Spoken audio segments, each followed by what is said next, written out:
একজনের 32 ঘন্টা তো আরেকজনের 38 ঘন্টার পর শীত ঘুম ভাঙলো। অর্থাৎ আরেক মন্ত্রী শীত ঘুম ভাঙতে ভাঙতে সময় লেগে গেল 38 ঘন্টা। যতগৃহ আনন্দপুরে গিয়ে শেষ পর্যন্ত পৌঁছলেন মমতা ব্যানার্জির অনুগত আরেক সৈনিক ফেরাহাত হাকিম। আর তাকেও চোখা চোখা প্রশ্ন রিপাবলিক বাংলার, যা শুনে চোটে লাল হয়ে পড়লেন পুরমন্ত্রী।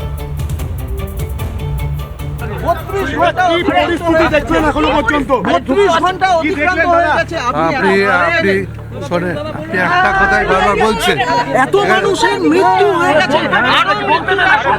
মমতা বন্দ্যোপাধ্যায় তো অন্য অনেক জায়গায় ছুটে যান, সেক্ষেত্রে এখানে এতগুলো মানুষ তিনি মারা গেলেন।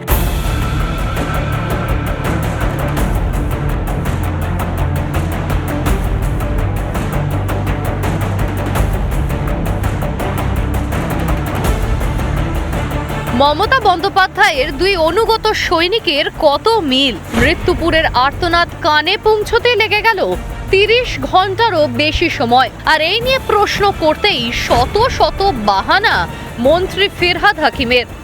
স্যার, আপনার আসতে এত সময় কেন লাগলো? আমরা দেখলাম যে দুদিন ধরে আগুন জ্বললো। এর আগে অনেকে এসছে। এটা আমার পুরো মিনিস্ট্রিতে প্রথম দিন অরূপ বিশ্বাস এসছে, তারপর সুজিত বোস, কিন্তু মমতা ব্যানার্জি আমায় পাঠিয়েছেন, আমি এসেছি।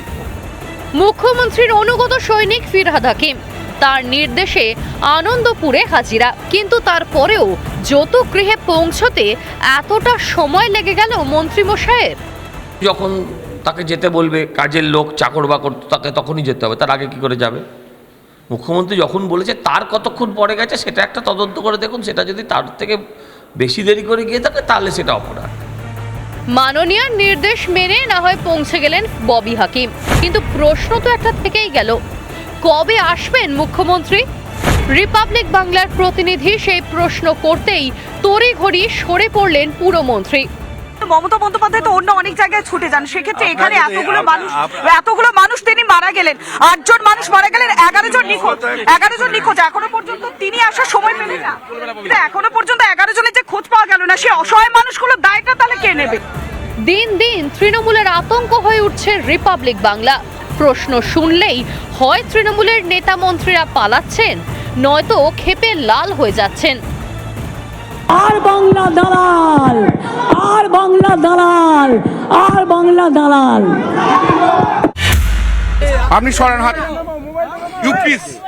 আপনি মহিলা, আপনি সরে দাঁড়ান। মন্ত্রীকে আমি প্রশ্ন করব, দাদা এতক্ষণ পরে এলেন, এতক্ষণ পরে এলেন,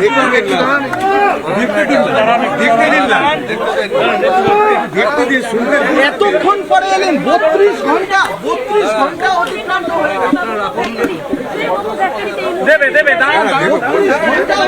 হয়ে গেল। তৃণমূল জামানায় দিকে দিকে দুর্নীতি, রাজ্যের কোনায় কোনায় বেনিয়ম, যার মাসুল গোনে আম জনতা। কখনো তাদের চাকরি চায় তো কখনো প্রাণ যায়। এই নিয়ে প্রশ্ন করলেই শাসকের চোখ রাঙানি। কিন্তু ভয় পেতে জানে না রিপাবলিক বাংলা। রিপাবলিক বাংলা না মাথা নত করেছে, না মাথা নত করবে, কারণ তারা মানুষের কণ্ঠস্বর। রিপাবলিক বাংলা। নানা ধরনের কন্টেন্ট দেখার জন্য লাইক করুন, শেয়ার করুন আমাদের ফেসবুক পেজ, সাবস্ক্রাইব করুন আমাদের ইউটিউব চ্যানেল। পাশাপাশি অন্যান্য ব্রেকিং নিউজের জন্য অবশ্যই চোখ রাখুন রিপাবলিক বাংলায়।